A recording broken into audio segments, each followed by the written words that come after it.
নমস্কার বন্ধুরা, MS family কিচেনে আপনাদের সবাইকে জানাই স্বাগত। আজ একটা দুর্দান্ত স্বাদের রেসিপি নিয়ে চলে আসলাম বন্ধুরা। আশা করছি রেসিপিটা আপনাদের ভীষণ পছন্দ হবে।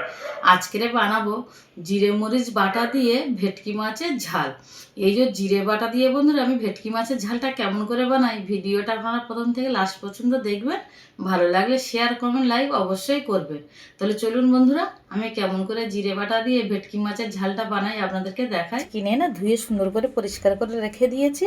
আর আজকের বন্ধুরা আমি ভেটকি মাছটা রান্না করব বাটা মশলা দিয়ে। আগে তো অনেকবার ভেটকি মাছ রান্না করেছি সর্ষে দিয়ে, কিন্তু আজকের রান্নাটা বানাবো জিরে মরিচ দিয়ে বানাবো। আগে আমি মাছটাকে সুন্দর করে নুন হলুদ মাখিয়ে নেব। দিয়ে দিলাম লবণ, দিয়ে দেবো হলুদ গুঁড়ো। এবার মাছটা সুন্দর করে মাখিয়ে নেব।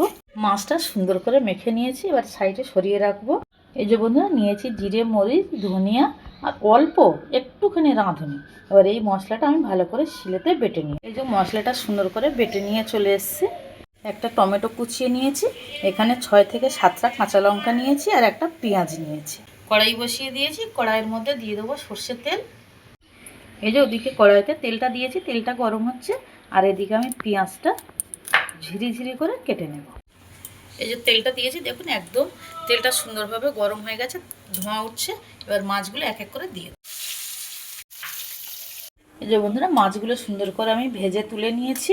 এখানে এই যে পেঁয়াজটা সুন্দরভাবে কুচিয়ে নিয়েছি আর কয়েকটা কাঁচা লঙ্কাও আমি চিড়ে নিয়েছি। এবার আমি দিয়ে দেবো কুচিয়ে রাখা পেঁয়াজ। মিডিয়াম ফ্লেমে পেঁয়াজটা 1 থেকে 1.5 মিনিটের মতন একটু ব্রাউন কালার করে ভেজে নিয়েছি। এবারে দিয়ে দেবো কেটে রাখা কাঁচা লঙ্কা। আর বন্ধুরা আপনারা একদিন হলেও এরকম জিরে বাটা দিয়ে ভেটকি মাছ রান্না করে খাবে, খেয়ে আপনারা দেখবেন আপনাদের কেমন লাগে, আর আমার কমেন্ট বক্সে অবশ্যই জানাবেন। এবারে দিয়ে দিলাম টমেটো কুচি। আমি এখানে শুধু পেঁয়াজ রসুন টমেটো আর বাটা মশলা ব্যবহার করছি, আপনারা চাইলে কিন্তু আলুও দিয়ে বানাতে পারেন। এবারে দিয়ে দেবো স্বাদ অনুযায়ী লবণ। দিয়ে আমি 2 থেকে 3 মিনিট মতন ভালো করে কষিয়ে নেবো, যাতে টমেটোটা নরম হয়ে যায়। এই দেখুন একদম সুন্দরভাবে নরম হয়ে গেছে। এবার আমি দিয়ে দেবো ছোটো চামচের 1 চামচ আদা রসুন পেস্ট। দিয়ে কাঁচা আদা রসুনের গন্ধটা না যাওয়া পর্যন্ত একটু কষিয়ে নেব। কাঁচা আদা রসুনের গন্ধটা চলে গেছে সুন্দরভাবে, দেখুন একদম মশলা থেকে তেলটা ছেড়ে দিয়েছে। এবার আমি দিয়ে দেবো হলুদ গুঁড়ো। আমি দিয়ে দিলাম ছোটো চামচের 1/2 চামচ কাশ্মীরি লঙ্কার গুঁড়ো। যেহেতু আমি কাঁচা লঙ্কা ব্যবহার করেছি ওই জন্য আমি কাশ্মীরি লঙ্কার গুঁড়ো দিলাম কালারের জন্য। দিয়ে একটু কষিয়ে নেব। এবার আমি যে মশলাটা বেটে রেখেছিলাম দিয়ে দেবো বাটা মশলা। বাটা মশলাটা দিয়ে 1 মিনিট মতন আমি একটু নেড়ে চেড়ে নেব। এই দেখুন ভালো করে কষিয়ে নিয়েছি, একদম মশলা থেকে তেল ছেড়ে দিয়েছে। এবারে দিয়ে দেবো পরিমাণ মতন জল।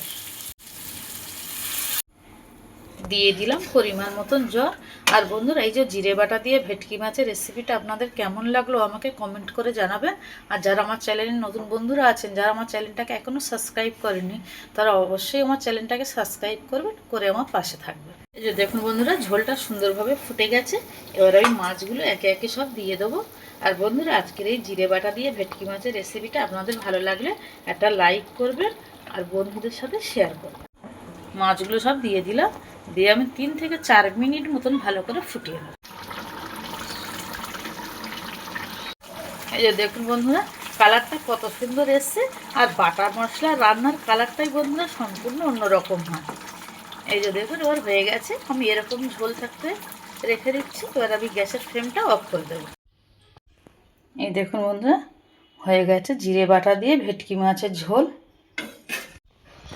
বন্ধুরা ভিডিওটা প্রথম থেকে লাস্ট পর্যন্ত দেখার জন্য আপনাদের অসংখ্য ধন্যবাদ।